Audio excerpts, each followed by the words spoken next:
development of the children and women.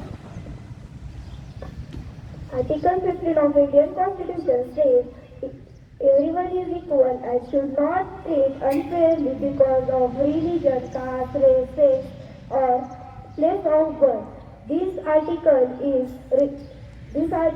says that all should be equally in schools, jobs, and public. Thank you.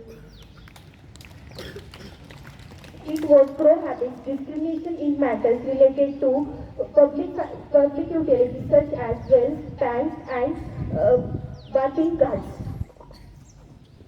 It determines the public and it says that this should not be this helps to people weaker groups in to progress their own work. Thank you.